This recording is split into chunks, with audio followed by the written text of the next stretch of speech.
Roosevelt wanted to see America move into a new era. The Social Security Act was passed and other measures followed: unemployment benefits, welfare payments, distribution of surplus food. With these measures, of course, came rules, regulations, and red tape, as familiar today as they were novel then. The government bureaucracy began to grow, and it's been growing ever since.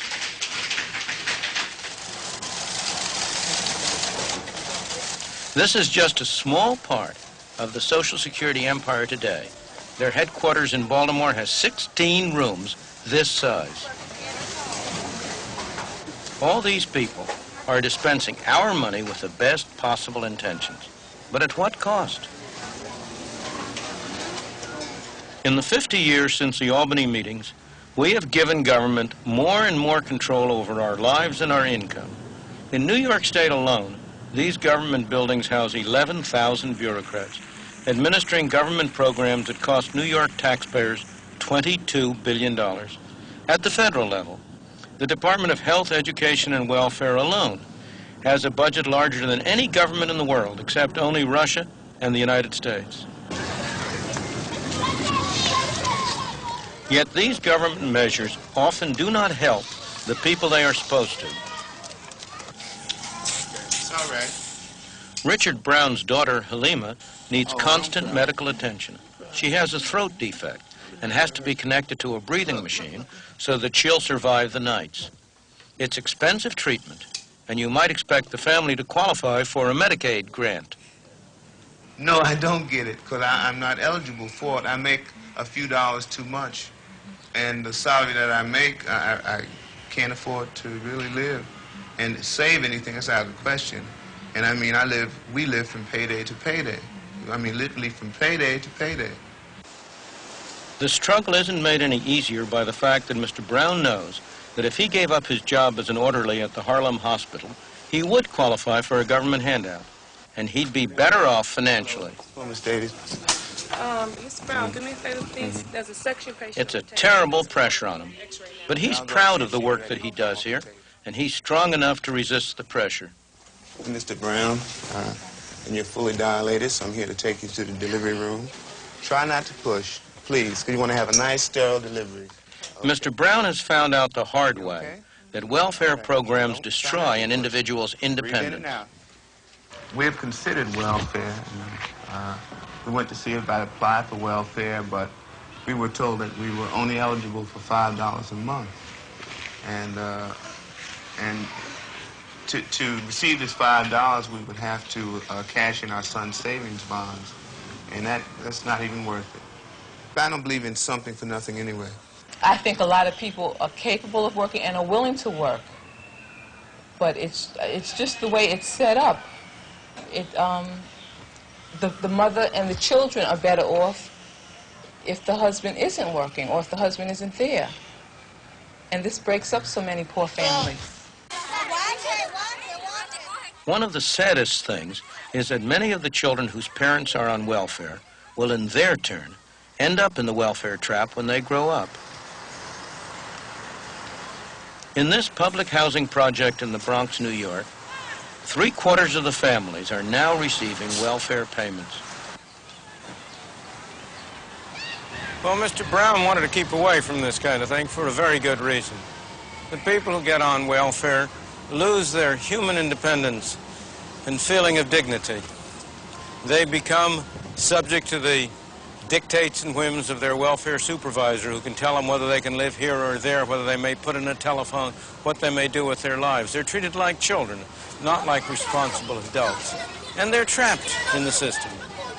Maybe a job comes up that looks better than welfare, but they're afraid to take it, because if they lose it after a few months, it may be 6 months or 9 months before they can get back onto welfare. And as a result, this becomes a self-perpetuating cycle, rather than simply a temporary state of affairs. Maureen Ramsey has had to buy food and clothes for her family out of a government handout. For the whole of that time, her husband, Steve, hasn't had a job. Each week, he collects what's known in Britain as Social Security. The government looks after him, his wife, and their children. But accepting welfare payments means accepting the rules of those who hand them out. My opinion, anyway, you feel as they own you. You know, there's no other way of putting it. Say I got a job tomorrow because I needed something. Well, I know that I've got to go down there and report it. Because I couldn't go into the job because you'd be looking over your shoulder thinking, oh, the Social Security's coming in. I'm going to be done for it. It's just hopeless. You can't fight against it. The jobs around now these days, you only come up with about £45 a week. And then you deduct your stamp out of that. You still finish up with about £39. So what good is it working? When you still get the same thing, you know what I mean? I can't see any sense of it. Of course, he's quite right that it may not pay him to get a job now. That's not his fault, and I don't blame him. He's acting sensibly and intelligently for his own interest and the interest of his family. It's the fault of a system which takes away the incentive from him to get a job. But suppose you were cruel and simply took away the welfare overnight, cut it off. What would happen? He would find a job. What kind of a job? I don't know. It might not be a very nice job. It might not be a very attractive job. But at some wage, at some level of pay, there will always be a job which he could get for himself. It might be also that he would be driven to rely on some private charity. He might have to get soup kitchen help or the equivalent. Again, I'm not saying that's desirable or nice or a good thing. It isn't.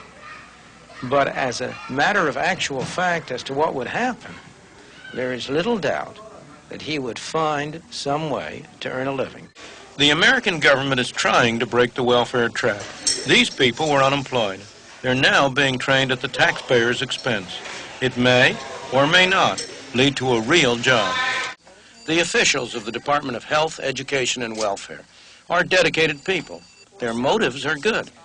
Their achievements are not. The results of these programs have been disappointing. Why? I believe that the basic reason is because it is very hard to achieve good objectives through bad means. And the means we have been using are bad in two very different respects. In the first place, all of these programs involve some people spending other people's money for objectives that are determined by still a third group of people. Nobody spends somebody else's money as carefully as he spends his own. Nobody has the same dedication to achieving somebody else's objectives that he displays when he pursues his own. Beyond this, the programs have an insidious effect on the moral fiber of both the people who administer the programs and the people who are supposedly benefiting from it. For the people who administer it, it instills in them a feeling of almost godlike power.